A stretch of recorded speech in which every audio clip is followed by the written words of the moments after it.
Hi, my name is Penny, and today we're going to cover how to start a cleaning business on a shoestring budget. I have had a commercial cleaning business for over 30 years, and I have a couple other videos up in regards to the cleaning.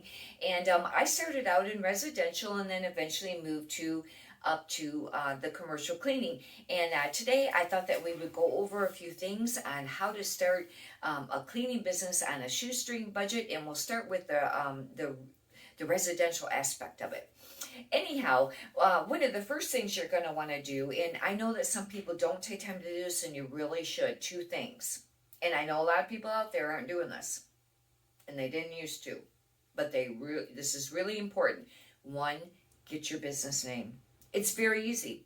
Pick your business name, and it's going to probably vary on what state that you live in, but you check with your state, and probably most of this can be done online now, and see if that name has been used, if it's already in use. If not, then you can use that name.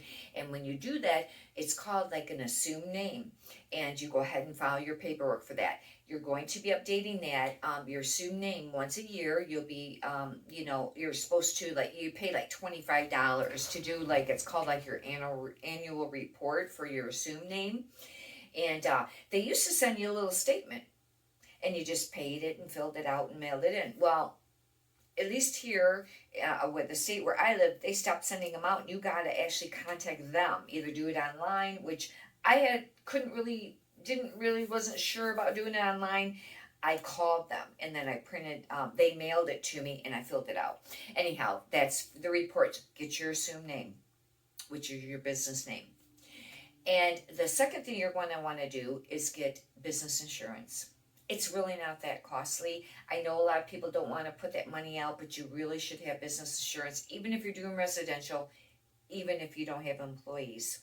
You really do want to cover that, because what if you're cleaning at someone's home and something gets ruined, or you get accused of something, whether you did it or not, you're going to want some insurance. That doesn't happen very often. It hasn't ever happened to me as far as getting accused of anything. I did have some damage once at a commercial building. One of my cleaners spilled some toilet bowl cleaner on the carpeting, and let me tell you what, that stuff eats the carpet immediately. Anyhow, had to replace the carpet. Fortunately, the tenants were really great about it. However, and they got new carpeting out of it, that section of it.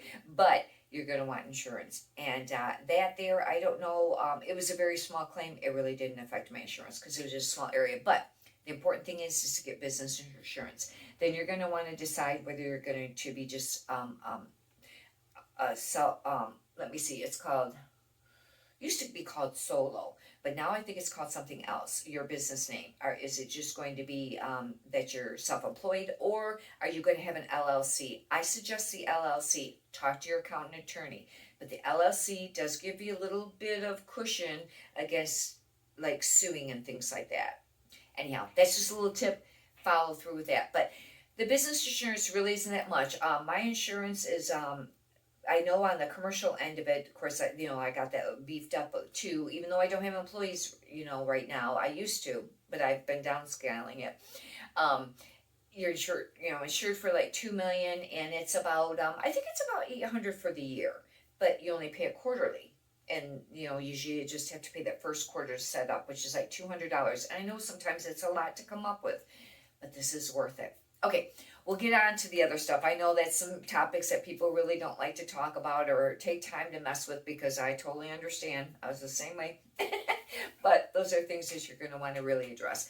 Some people, real quickly, used to also get bonded. I don't know if they're still doing that as much, and check with your state on that. And that's very inexpensive. It's like it used to be $126 a year, but I don't know, what it is now.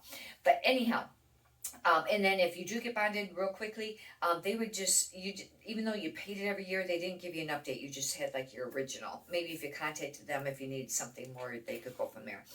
But the other thing, the first thing that you're going to want to do is get a really great vacuum. There's some really great, really lightweight ones out there that actually work.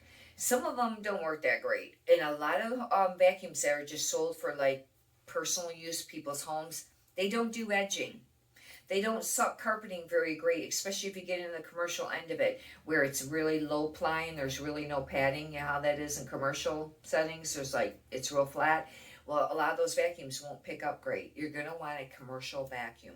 And there's one now, it's called Power Light. And there's a play on words there. It's like POWR. Like they took the R out of it, I think, like that. And then LITE, something like that. Great vacuum. Not that expensive. I think it was, I don't even want to quote a price because I don't remember now. But oh my gosh, it is. For years, I used the heavy metal commercial vacuums and carried them and in and out of jobs. And let me tell you what, after you've been cleaning and you get tired and you're carrying that stuff in and out of those jobs, it makes a difference. But you want a vacuum that really works great. That line, it's really lightweight. It works great. It's not metal and it holds up. I mean, it's durable, because you wonder about durability. You really need durability, especially if you get into the commercial setting where you're vacuuming a lot of salt in the winter, if you live in a state where, there's snow. Anyhow, and then from there, you got to choose your cleaning products.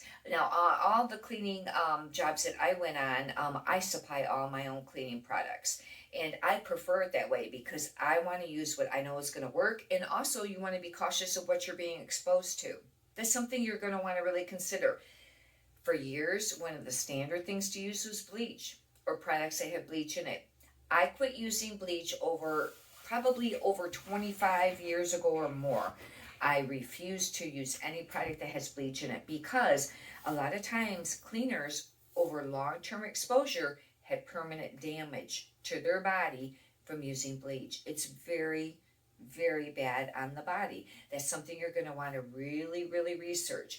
And I just made that decision a long time ago, and I stick to it.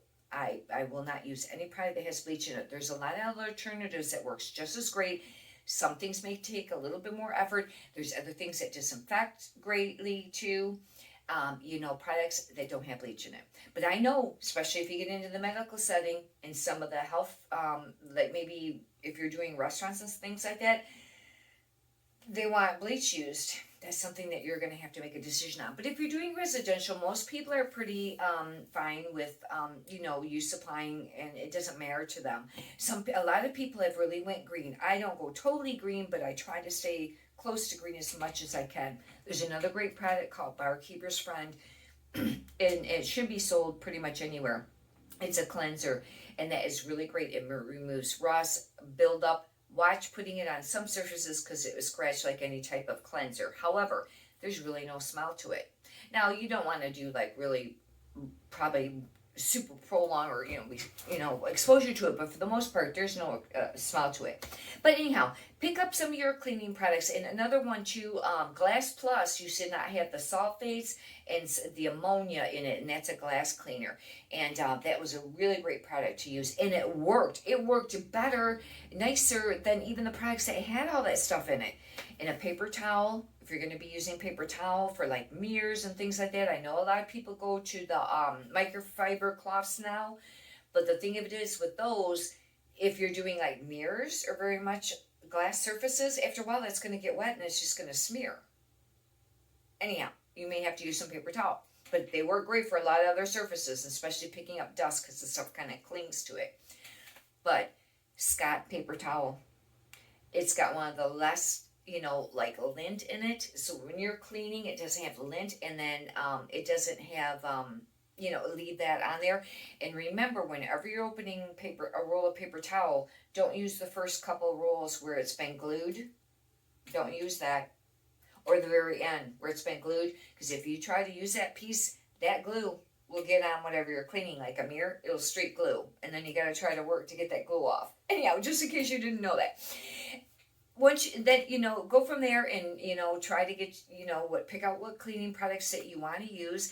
And then I really like the twist mops. I really do. I know there's all the microfiber ones, and there's the Swiffers, and there's all kinds of different things like that. Use whatever you prefer to use, but I really like a really great twist mop. And I don't like the real short ones, the real inexpensive ones, because that just doesn't work.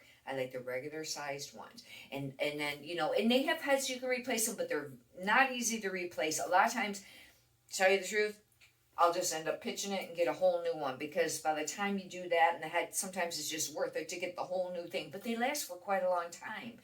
And one thing too, if you, when you're mopping, whenever you're done for the day, store your mop somewhere where it's going to be able to dry. Because don't ever leave it in a bucket of water, ever, whether it's a residential or commercial, because it will sour that mop. And then if you go to use that mop and you mop a floor somewhere, it's going to make the whole room smell sour. Not a great idea. Hang it up if it's commercial setting. Residential, set it outside. It's a natural disinfectant. You could set it outside. I live in a state where there's snow. I have a truck. I throw that mop in the back of my truck. It gets frozen in the wintertime every day. And sometimes it can ruin the mop with freezing, but most of the time it's fine. But when you take it in, you got to thaw it out. However, one, it's not inside my vehicle. And two, the rain washes it, but the sun is a natural disinfectant too. And that way, it doesn't ever get mildewy, or, obviously you don't want that. And it doesn't ever get, any kind of, that smell to it, sour smell ever. That's just a couple of tips there. And then from there, you got to realize there will be a little bit of accounting. So you're going to want to get, some stationery. And, if you have a computer, that's excellent. A lot of people like to do spreadsheets. Keep track of your receipts. Very important, because you get to write all that off. And keep the receipts. And even if you have other stuff on the receipt, just circle that item. Figure out how much you paid for tax on it, and then just only write off that. You only want to write off things that actually apply to the business. But that's rubber gloves, all your cleaning supplies, any of your equipment. Now, when you get into your computer equipment, and sometimes the vacuums, then your accountant may want to do depreciation on that every year. And you have to decide, on that and what you're going to claim there, and talk to your accountant about that. But on all the other little stuff, keep all your receipts. And also, like if you're mailing flyers out, keep the receipts from the post office, anything that you spent, if you're for the mailing, and also any of the stationery, all that stuff that can be wrote off at the end of the year. You're going to compile it under categories at the end of the year: office, cleaning supplies, advertising, and things like that. And then you'll be able to supply that to your accountant, and or give them the actual receipts, however you have it set up with them. But that's something to keep in mind too. But it's a very rewarding business. It still is. It's a little challenging. There's a lot of competition out there. There always has been though. And residential is a little easier in getting the jobs. It really is, because there's many more homes versus how many businesses there are. But a lot of times when you get residential jobs, you'll get one job and then they'll tell somebody they know. And then you'll get referrals. It happens very quickly. And that's a really great benefit of it. Commercial is a little bit more challenging. I'll be honest, it is not easy. You may wait. Sometimes it's being at the right place at the right time, contacting them at the right time. You can try many different avenues, and I mentioned it a little bit in my last video. Some things of how to get some of the jobs. One little topic I talked about it, but you can do advertising and phone calls, walk-ins, but usually walk-ins and phone calls a lot of times doesn't produce a lot. A lot of times I will just mail out advertising, and then they'll keep it. People don't like to be bugged.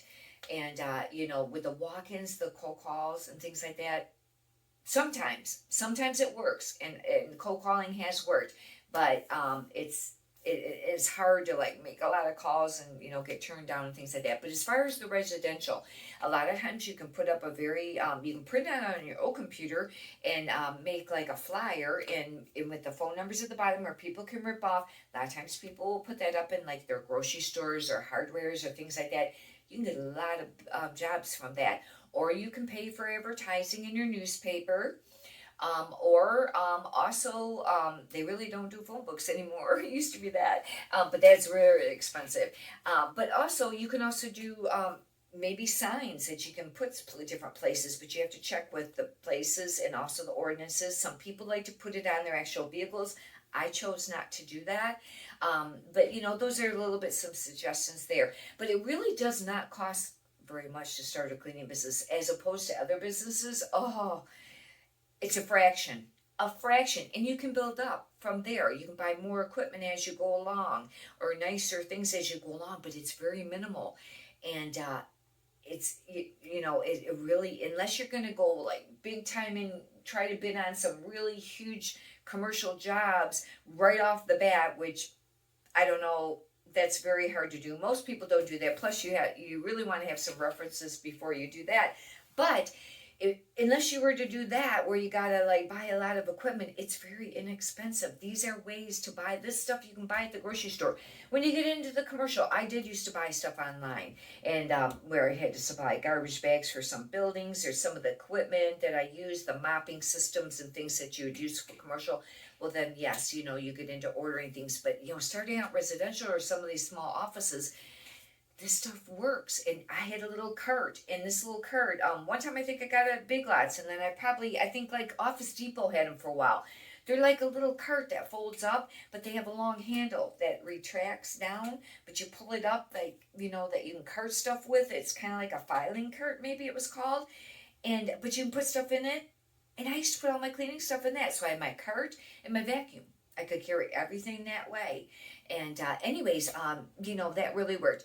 Hopefully you got some great tips out of this. I'm going to continue to do a few more in the series in regards to the different facets of cleaning.